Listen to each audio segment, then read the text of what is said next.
Quand c'est arrivé, je dis mais j'ai jamais vu ça de ma vie. Si j'avais imaginé un scénario pour Netflix, j'aurais pas été jusque là. Tellement c'était dingue. C'est une finale on n'a jamais vue. Ça, dans un match de foot, dans une compétition internationale, c'est... Et on peine à trouver les mots au lendemain de cette finale de la CAN, tant elle était dantesque, électrique, chaotique, interrompue pendant plusieurs minutes. On est abasourdi parce que tout est paradoxal dans cette affaire. J'ai jamais vu un entertainment aussi extraordinaire. Je préférais ne pas en parler. Notre fédération en a parlé. Et hier, ce qui s'est passé, c'est anormal. Anormal. Une équipe comme le Sénégal qui descend, on le laisse avec la foule populaire comme ça. Mes joueurs étaient en danger. Tout pouvait se passer contre des personnes mal intentionnées. Et ça ne doit pas se passer. Surtout entre deux pays frères. Merci. Les discussions sur l'arbitrage, et à chaque match, que ce soit à la CAN ou en Europe, il y a toujours des histoires d'arbitrage. De toute façon, c'est comme ça. Ce qui est dommageable, c'est que on en fasse trop pour les protéger. Voilà, à chaque match, l'équipe qui se fait éliminer parle de l'arbitrage.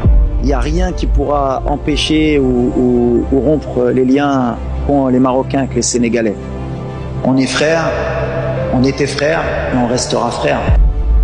Les hostilités sont déjà lancées. Une finale inédite entre les deux meilleures nations africaines sur le papier, mais également au classement FIFA. D'un côté, les Lions de la Teranga, déjà finalistes en 2019 et ensuite vainqueurs de cette fameuse Coupe d'Afrique en 2021. De l'autre, les Lions de l'Atlas, l'équipe dominatrice jusque-là, qui joue à domicile et qui n'a qu'une seule envie, remporter ce trophée qui manque tant au Maroc depuis 50 ans.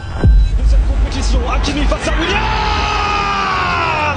Le Maroc, demi-finaliste de la dernière Coupe du Monde, rentre à la maison. Série noire, la disette sur le sol africain se poursuit.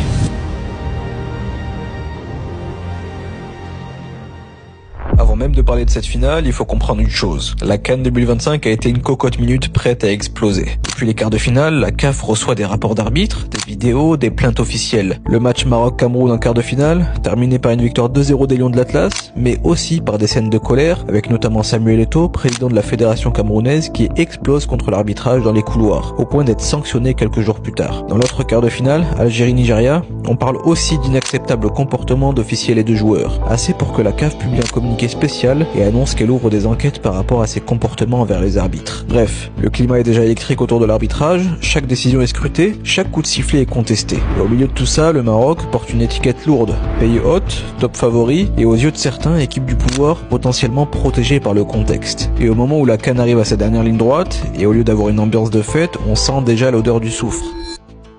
18 janvier 2026.